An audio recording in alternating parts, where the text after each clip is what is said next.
أصبحت ثقتي بك يا إلهي لا تنتهي، فإن أعطيتني فلك الحمد، وإن منعتني فلك الحمد.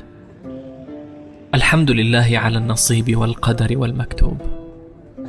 لك الحمد وقت الفرح ووقت الانكسار، لك الحمد بلا سبب ولا طلب، لك الحمد على ما مضى وما تبقى وما هو آت.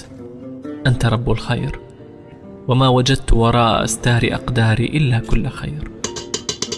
أدهشني عطاؤك وأدهشني منعك، فاللهم ارزقني حسن الظن بك والتوكل عليك.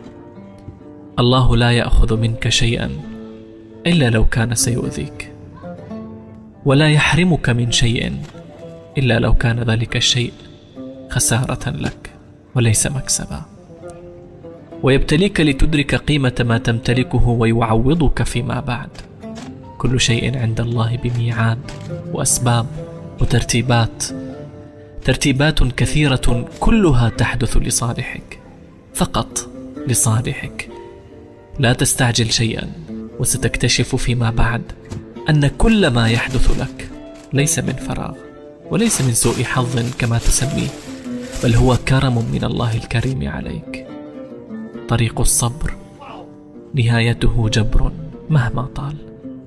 سلم أمورك لله وتوكل عليه، وراحة بالك لن تفارقك مهما ضاقت بك الحياة.